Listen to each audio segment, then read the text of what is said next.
पूनम, मेरे कहानी चैनल पर आप सभी का वंदन करती हूँ, अभिनंदन करती हूँ।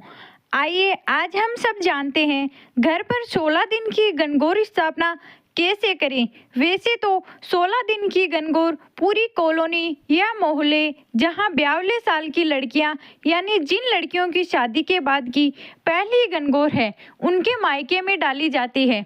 लेकिन यदि 42 साल की लड़कियां नहीं हो तो कॉलोनी की महिलाएं व लड़कियां मिलकर भी 16 दिन की गणगौर डाल सकती है, क्योंकि 16 दिन की गणगौर चाहे कोई पूजे या नहीं पूजे, लेकिन बड़ी गणगौर यानी कि आखिरी दिन की गणगौर की पूजा सभी महिलाएं एवं लड़कियां जरूर करती है। आखिरी दिन की गणगौर पूजा में 16 दिन पूजी हुई गणगौर का अत्यंतिक महत्व है। सभी लोग उसी दिन गणगौर की पूजा करते हैं। जिसे 16 दिन की पूजा हो गया हो, उद्यापन करने के लिए भी 16 दिन की पूजी हुई गणगौर माता को घर लाकर पूजा की जाती है।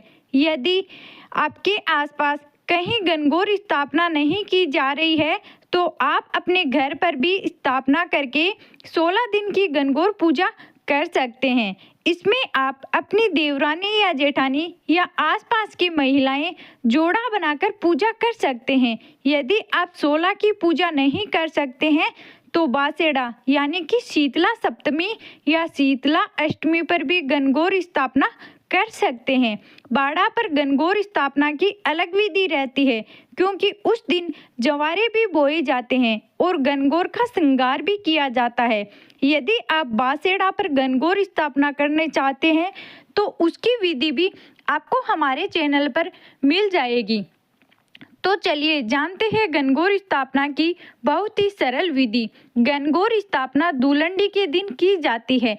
इसके लिए हमें कोई भी ज़्यादा सामान की आवश्यकता नहीं है। हमें चाहिए होलिका दहन की राख, जिसे आप होलिका दहन के दूसरे दिन सुबह या तो जल्दी लेकर आए हैं या रात को जो होलिका दहन से की जल या आग हम लेकर आए हैं वह थोड़ी ज़्यादा ले आए तो सुबह तक ठंडी हो जाएगी। और हमें चाहिए थोड़ी मिट्टी, रोली मोली, चावल, मेहंदी और काजल। इसके अलावा हमें चाहिए एक पाटा, एक छाबड़ी जिसमें इस तरह दूब यानी दुर्वा बिछा ले। एक पानी का लोटा ले जिसमें गौर पूजा के लिए दूब और फूल ले लें। और हमें बनाना है आटा कोड़ा। इसके लिए एक इस तरह की मिट्टी की सरोई या तांबे का लोटा लेकर उसमें पानी भरें और उसमें एक सुपारी, एक कोड़ी, एक हल्दी की गांठ, एक चांदी का छल्ला और एक चांदी का सिक्का। यदि चांदी का सिक्का नहीं है तो 1 रुपये का सिक्का भी डाल दें। अब राख में थोड़ा पानी डालकर इस तरह 8 पिंडियाँ बनाएं और इसी तरह मिट्टी थोड़ी गीली करके 8 पिंडियाँ बनाकर इन्हें 2 बिछी हुई छाबड़ी में रख दे। यह पिंडियाँ ईसर गणगौर का स्वरूप होती है। गणगौर स्थापना थोड़ी खुली जगह पर करें जिससे सभी गणगौर पूजने वाली आराम से बैठकर पूजा कर सकें।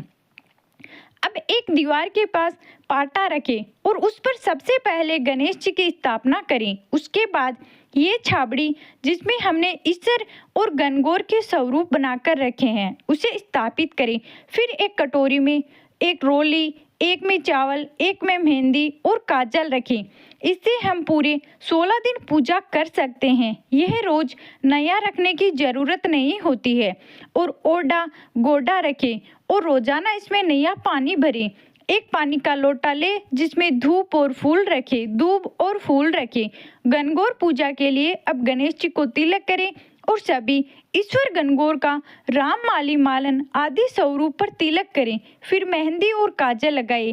पहले दिन सब पर तिलक लगा दे, फिर रोजाना केवल इस पर रोली के छिंटे दे दें। अब सीधे दीवार पर या फिर दीवार पर एक पेपर चिपका लें।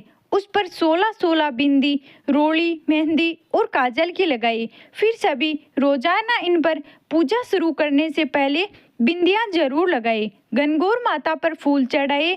सभी गणगौर पूजने वालियों को तिलक करें और पहले दिन सभी को कलावा या मोली भी बांधें।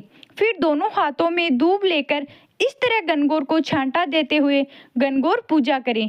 एक जोड़ा ओड़ा कोड़ा से गणगौर पूजे और बाकी सभी अपने अपने लोटे से पूजा कर सकते हैं।